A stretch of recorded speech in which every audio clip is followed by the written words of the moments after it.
ورحمة الله وبركاته. إن الحمد لله نحمده ونستعينه ونستغفره ونعوذ بالله من شرور أنفسنا ومن سيئات أعمالنا من يهده الله فلا مضل له ومن يضلل فلا هادي له وأشهد أن لا إله إلا الله وحده لا شريك له وأشهد أن محمدا عبده ورسوله صلى الله عليه وعلى آله وأصحابه والتابعين وتابع التابعين ومن تبعهم بإحسان إلى يوم الدين. يا أيها الذين آمنوا اتقوا الله حق تقاته ولا تموتن إلا وأنتم مسلمون. يا أيها الناس اتقوا ربكم الذي خلقكم من نفس واحدة وخلق منها زوجها وبث منهما رجالا كثيرا ونساء واتقوا الله الذي تساءلون به والأرحام إن الله كان عليكم رقيبا. يا أيها الذين آمنوا اتقوا الله وقولوا قولا سديدا يصلح لكم أعمالكم ويغفر لكم ذنوبكم ومن يطع الله ورسوله فقد فاز فوزا عظيما. أما بعد فإن خير الحديث كتاب الله وخير الهدي هدي محمد صلى الله عليه وعلى آله وسلم وشر الأمور محدثاتها فإن كل محدثة بدعة وكل بدعة ضلالة وكل ضلالة في النار. إخواني في الدين أعزكم الله كمسلمين rahimani wa rahimakumullah. Kita lanjutkan kajian kitab Syarah Al-Aqidah Al-Wasithiyah oleh Syekh Shalih Al-Fauzan hafizahullahu ta'ala, Shalih ibn Fauzan ibn Abdullah Al-Fauzan hafizahullahu ta'ala. Dan kita sampai pada ucapan Syekhul Islam Ibnu Taimiyah dalam Aqidah Al-Wasithiyah, wa qawluhu subhanahu huwal awwal wal akhir wal zahir wal batin wa huwa bikulli syai'in alim. Dalam surat Al-Hadid ayat 3,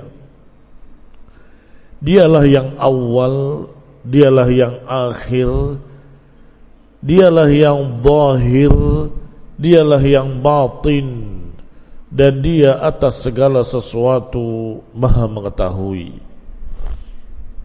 Diberi judul pembahasan ayat ini dengan al-jam'u baina uluwihi wa qurbih wa azaliyatihi wa abadiyatihi. Dikumpulkannya dua sifat bagi Allah Subhanahu wa ta'ala yang sepintas kilas sepertinya bertentangan, tetapi tidak bertentangan. Yaitu maha tinggi tapi maha dekat. Maha tinggi tapi Allah juga maha dekat, karena bagi Allah semua dekat. Dan juga sifat azaliyah wa abadiyah. Azaliyah dari kata azali, yaitu ke belakang tak berujung. Lawannya abadiyah dari kata abadi. Apa makna abadi? Alhamdulillah, dalam bahasa Indonesia kalimat abadi dipakai selama-lamanya, abadi. Maka barakallahu fikum, dengan mengetahui makna abadiyatihi, kita bisa mengetahui makna azaliyatihi. Bagaimana? Karena itu adalah lawannya. Kalau abadiyah itu ke belakang selama-lamanya, berarti azaliyah sejak dulu-dulunya. Sama seperti abadi tapi ke belakang. Sejak kapan? Dulu. Kapan? Ya terus sedulu-dulunya. Tidak ada awalnya. Sama seperti kalimat selama-lamanya. Azali adalah selama-lamanya ke belakang. Dua ini barakallahu fikum dijadikan sebagai sifat bagi Allah Subhanahu wa ta'ala. Huwal awwalu wal akhiru wal zahiru wal batin. Dialah yang awal, wa ma qablahu syai', sebelumnya enggak ada sesuatu. Dan dia yang akhir, yang setelahnya enggak ada apa-apa, enggak ada sesuatu. Itu makna azaliyah dan abadiyah. Wa huwa adh-dhahir wal batin, dan dia yang maha tinggi namun di ketinggiannya maha dekat dengan seluruh makhluknya.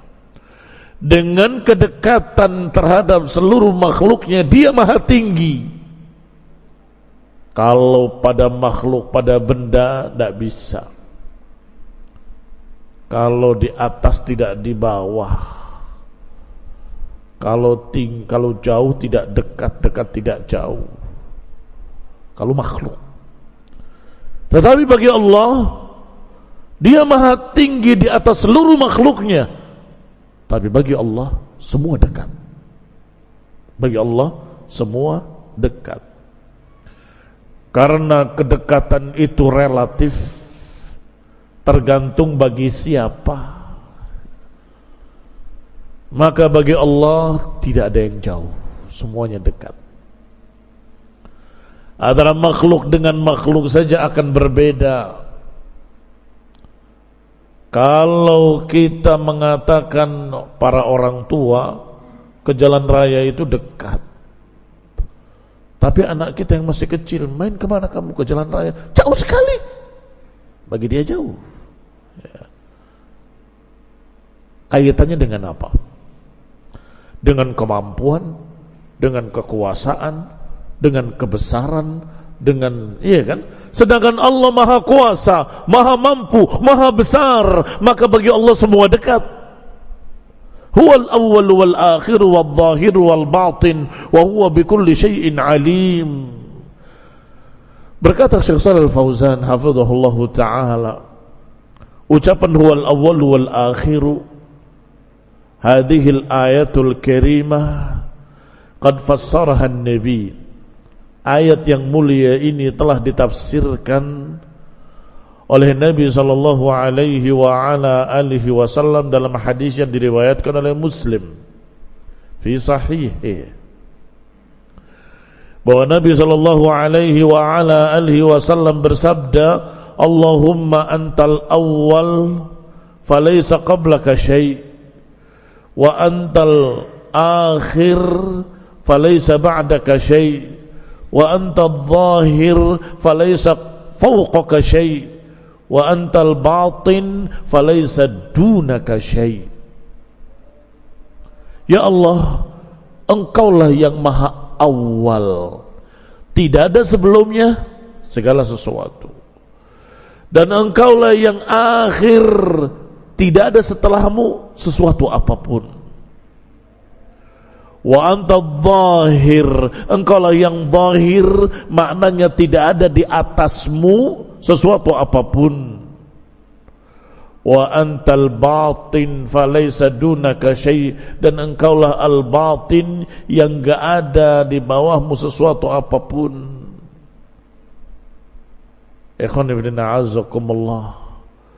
Maka Allah subhanahu wa ta'ala meliputi seluruh makhluk-makhluknya.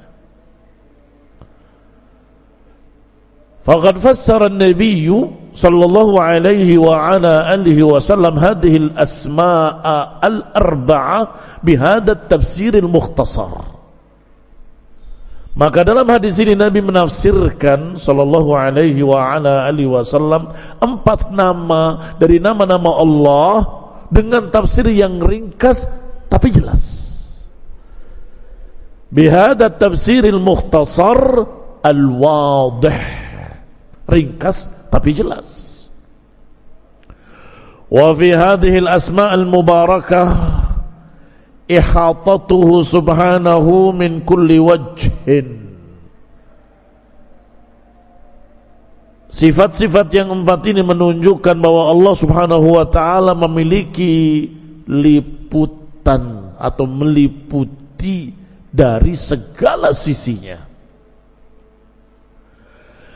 Fabismihil awwal wal akhir, dari 2 namanya huwal awwal wal akhiru, itu ihatatu zamaniyah, ihatatun zamaniyatun.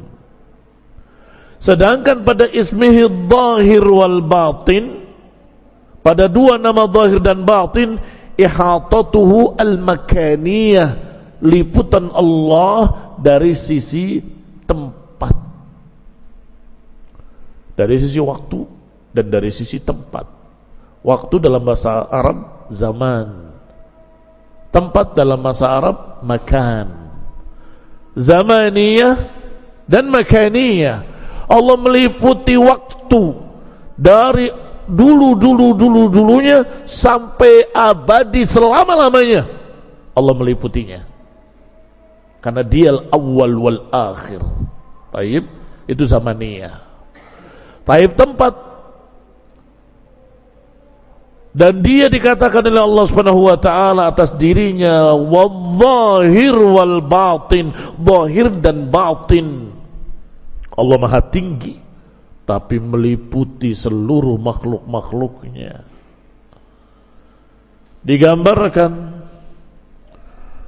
oleh Ibnul Qayyim rahimahullah dan juga dijelaskan di dalam syarah Aqidah Thahawiyah bahwa bisa meliputi sesuatu tapi tidak di bawahnya.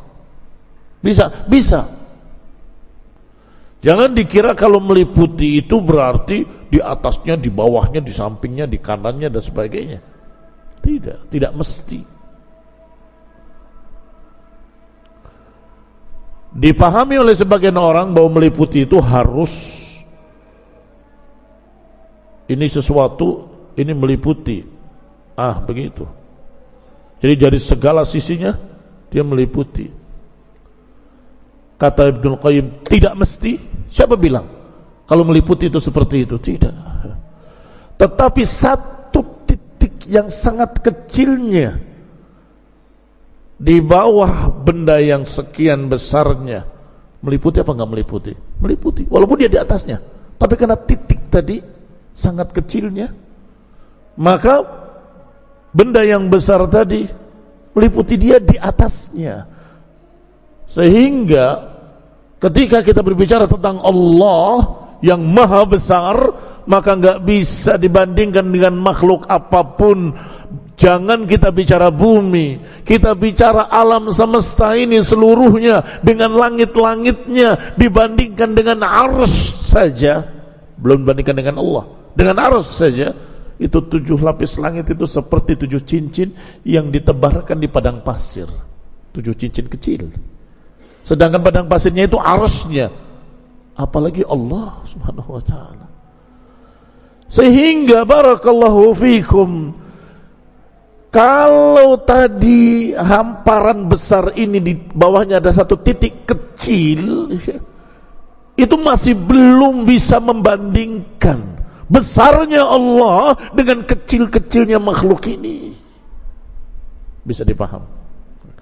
Sehingga meliputi, tapi bukan berarti Allah di mana-mana, tidak, tetap di atas.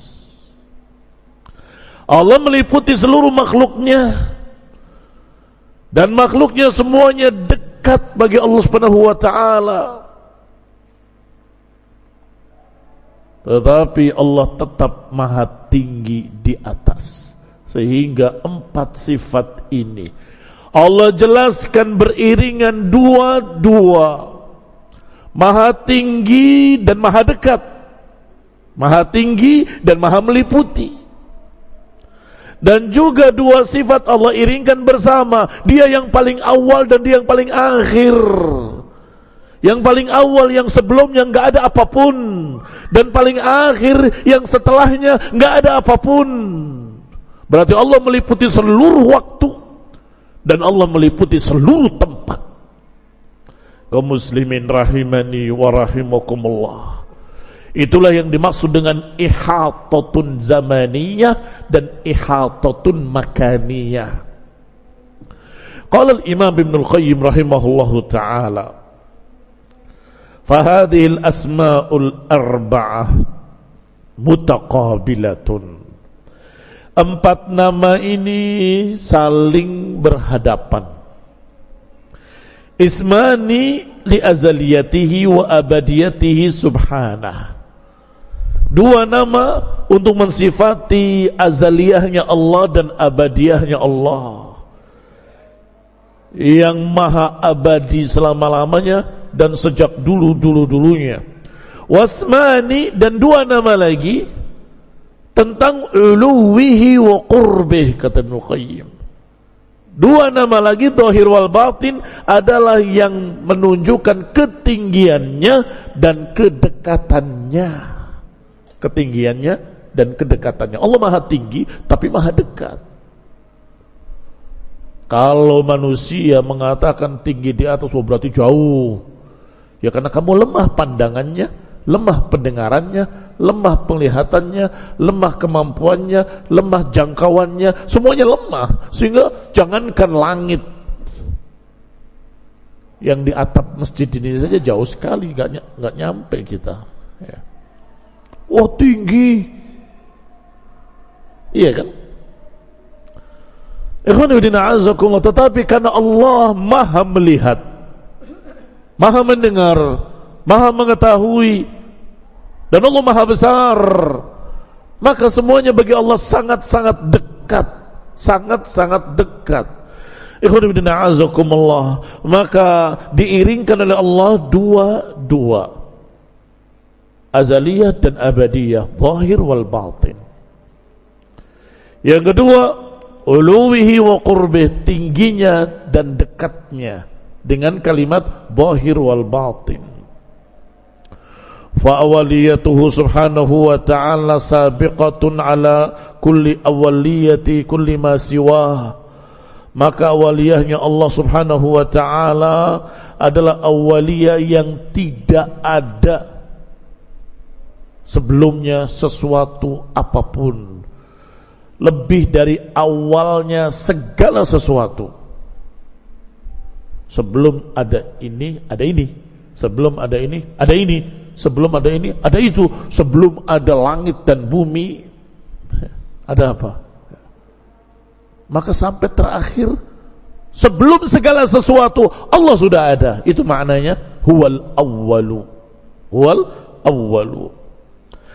Wa akhiriyatuhu, makna akhiriyahnya adalah bahwa Allah Subhanahu wa ta'ala maha kekal abadi.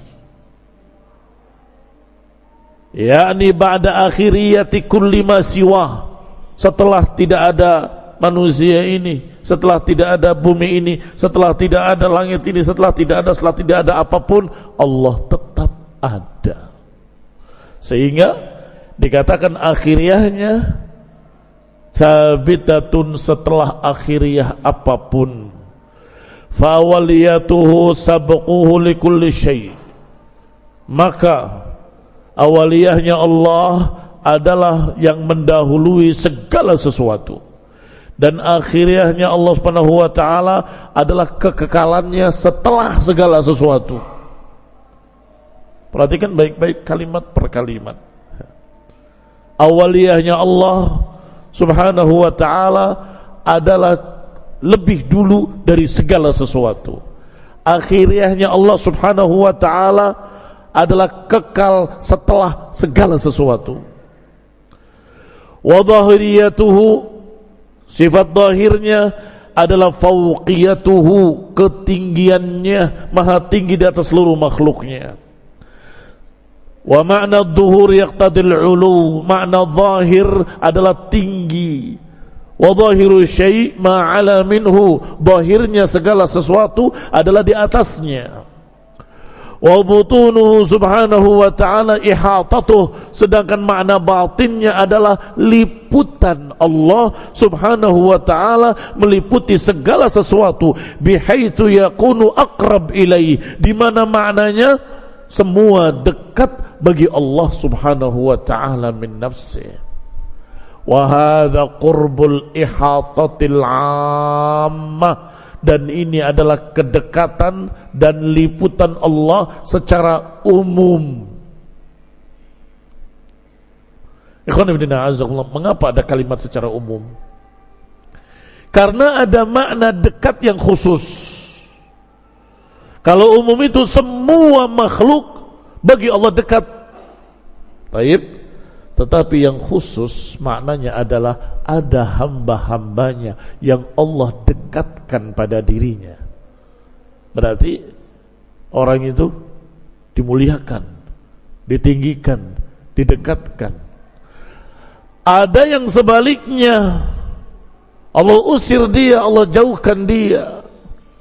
Artinya dihinakan, direndahkan, tidak dimuliakan. Ini makna kedekatan secara khusus. Oleh karena itu ibadah kita disebut pendekatan kepada Allah. Ibadah kita disebut pendekatan. Apa bahasa Arabnya pendekatan? Taqarrub. Taqarrub dari kata qurb, qarib, dekat. Apa taqarrub? Yang mendekatkan diri kepada Allah Subhanahu wa taala. Sehingga siapakah yang didekatkan oleh Allah Subhanahu wa taala? Hamba-hambanya yang beribadah, yang bertauhid, yang bersungguh-sungguh dalam ibadah kepada Allah, yang selalu ingat Allah, selalu berzikir kepada Allah. Merekalah orang-orang yang didekatkan. Itu namanya kedekatan khusus. Kalau yang dibahas tadi kedekatan secara umum, bahwa semuanya bagi Allah dekat. Wa qauluhu ta'ala, dan ucapan Allah Subhanahu wa ta'ala, wa huwa bikulli syai'in alim, dan Allah atas segala sesuatu maha mengetahui. Ay qad ahata ilmuhu bikulli syai', maknanya ilmu Allah meliputi segala sesuatu. Minal umuril madiyah, mengetahui dan meliputi perkara-perkara yang sudah lewat, wal hadirah, yang sedang terjadi, wal mustaqbalah, yang akan terjadi, wa minal alamil ulwi was sufli, dan Allah juga maha tahu dan ilmunya meliputi alam yang di atas dan alam yang di bawah. Alam yang di bawah bumi dan apa yang ada di atasnya. Alam di atas adalah para malaikat-malaikat dan seluruh kehidupan di langit. Berarti ilmu Allah meliputi segala sesuatu, zamaniyah wa makaniyah, meliputi waktu seluruhnya. Allah tahu apa yang sudah terjadi, Allah tahu apa yang sedang terjadi, Allah tahu apa yang nanti akan terjadi. Bahkan nanti hari kiamat, apa yang akan terjadi Allah tahu. Apa yang akan dikatakan oleh fulan, apa yang dikatakan oleh Allan. Dikisahkan oleh Allah dalam Al-Quran bagaimana nanti Nabi Isa akan menjawab ketika ditanya begini. Ada dalam Quran diberitakan yang akan terjadi. Sudah 3. Yang telah terjadi di masa-masa lalu, yang sedang terjadi sekarang ini, dan yang akan terjadi sampai kapanpun Allah tahu.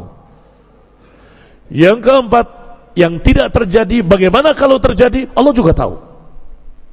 Yang tidak terjadi, bagaimana kalau terjadi. Ini waktu, meliputi seluruh kejadian di waktu kapanpun Allah tahu. Sekarang zaman, sekarang makan, tempat, yang di bumi maupun yang di langit, di alam uluwi ataupun alam sufli. Uluwi, alam di atas, sufli, alam di bawah. Dan juga tahu yang zahir dan yang batin. Zahir orang ini seperti apa dan batinnya seperti apa. Kadang-kadang ada seorang munafik yang zahirnya muslim, batinnya kafir. Allah tahu bisikan-bisikan hatinya. Allah tahu apa yang di dalam dadanya. Yang zahir dan yang batin Allah tahu. Wala ya'zubu anhu, wala ya'zubu an ilmihi mithqalu dzarratin. Enggak akan ada yang terluput, enggak akan ada yang terlewat dari ilmu Allah Subhanahu wa taala. Sebiji dzarrah pun fil ardi wala fis sama, di bumi ataupun di langit ataupun di dalam bumi ataupun di antara keduanya. Yang di bumi atau yang di langit atau yang ada di antara keduanya atau yang di dalam bumi. Ikhwan fillah azakumullah. Ya'lamu ma fis samawati wa ma fil ardi wa ma tahta thara. Allah mengetahui apa yang ada di langit dan apa yang di bumi, wa ma bainahuma, dan apa yang di antara keduanya, wa ma tahta thara, dan apa yang di bawah tanah. Ada kehidupan di bawah tanah. Ada dunia. Ada alam di bawah tanah ini. Ada sekian makhluk, sekian kehidupan, semua Allah tahu. Wasyahidu minal ayatil karimah, yang menjadi bukti pada ayat yang mulia ini adalah isbatu hadhil asma al karimah, penetapan nama-nama Allah yang mulia ini, al muqtadiyah li ihatati bi kulli syai', yang konsekuensi dari sifat-sifat yang Allah sebutkan dalam ayat ini adalah liputan atau ihatah. Ihatah zamaniyah, ihatah makaniyah, dan ihatah ilmiyan. Ihatatu ilmihi, liputannya secara waktu, huwa zahir dan batin. Liputannya terhadap tempat, huwa zahir wal batin. Liputannya terhadap segala sesuatu dengan ilmunya. Allah meliputi segala sesuatu dengan ilmunya. Wattila'an wa taqdiran wa tadbiran wa taqaddasa ta'ala uluwan kabira. Yang Allah subhanahu wa ta'ala maha melihat segala sesuatu, maha mengatur, maha menentukan, maha suci Allah subhanahu wa ta'ala, dan maha tinggi setinggi-tingginya. Qauluhu, ucapan berikutnya, wa tawakkal 'alal hayyil ladzi la yamut. Bertawakallah kepada Allah yang maha hidup dan tidak akan pernah mati, dalam surat Al-Furqan.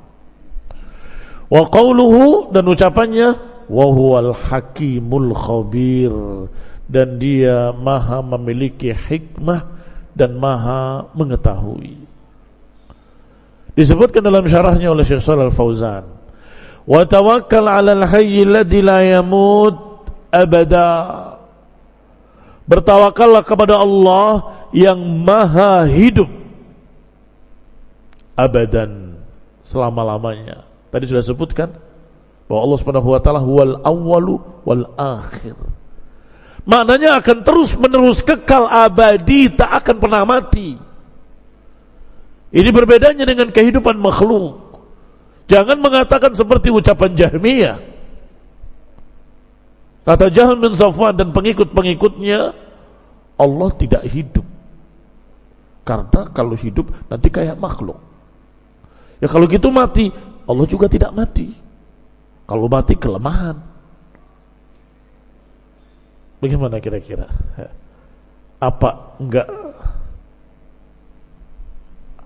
Nah, apa enggak rusak itu akal mereka? Apa enggak majnun?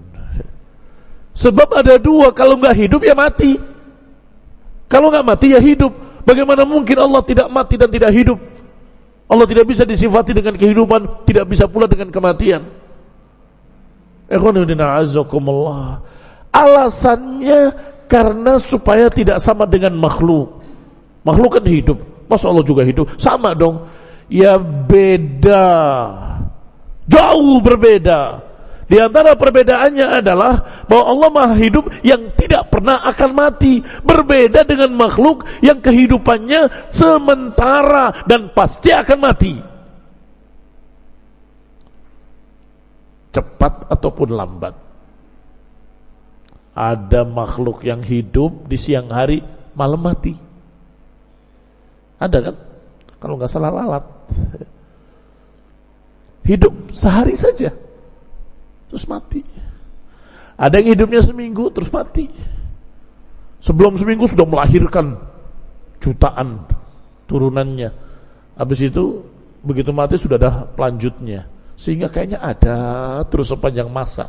Padahal dia hidupnya cuma seminggu, mati 5 hari mati. Dan ada manusia yang hidupnya antara 60-70 tahun. Kadang lebih kalau Allah kehendaki, kadang kurang kalau Allah kehendaki. Ikhwan ibn a'azzakumullah, kaum muslimin rahimani wa rahimakumullah. Sangat berbeda dengan kehidupan Allah subhanahu wa ta'ala yang Allah katakan dalam ayat ini dalam surat Al-Furqan ayat 58, tawakkal 'alal hayy alladzi la yamut. Ditambah, dijelaskan oleh Syekh Shalih Al-Fauzan, abadan, selama-lamanya, enggak akan pernah mati. Ai fawwid umuraka ilaih. Maknanya sandarkanlah, serahkanlah urusanmu kepada Allah subhanahu wa ta'ala, karena dia maha hidup. Kalau kamu mengandalkan bapakmu besok akan mati. Kalau mengandalkan bosmu akan mati sebentar lagi. Kalau mengandalkan fulan wa alan, walaupun jabatannya setinggi-tingginya, tetap aja yang namanya dunia pasti akan fana, pasti akan mati. Jangan bertawakal pada makhluk. Bertawakallah kepada Allah subhanahu wa ta'ala. Bergantung pada fulan akan lewat. Bergantung pada suami akan mati. Bergantung pada kakaknya, kakak juga enggak hidup terus. Maka bertawakallah, bergantunglah kepada Allah yang hayyun la yamut, yang maha hidup dan tidak pernah akan mati. Apa itu tawakal? Tawakal maknanya at-tafwid, berserah diri atau menyerahkan urusan. Contoh dalam bahasa Arab, wakaltu amri ila fulan, aku serahkan urusanku pada si fulan. Maknanya wakil. Alhamdulillah dalam bahasa Indonesia dipaham kata tawakal dari kata wakil. Saya wakilkan kamu aja ya. Apa maknanya? Saya serahkan urusanku padamu sebagai wakilku. Mana tawakal secara bahasa? Itu maknanya secara bahasa. Tetapi makna secara syar'i lebih luas lagi, lebih khusus lagi, yaitu menyandarkan hati kepada Allah subhanahu wa ta'ala dan menyerahkan kepada Allah subhanahu wa ta'ala segala urusannya untuk mendapatkan manfaat atau menolak madarat. Jalbil masalih au daf'i ma yadurru, untuk mendapatkan manfaat, untuk menghindari madarat, ya Allah aku serahkan padamu. Wa tawakkul 'ala Allahi naw'un min anwa'il ibadah, dan yang namanya tawakal adalah sejenis dari ibadah, satu jenis dari jenis-jenis ibadah. Wa huwa wajibun wa la yunafil akhd bil asbab, dan tawakal itu hukumnya wajib tetapi tidak bertentangan dengan mengikuti sebab-sebab.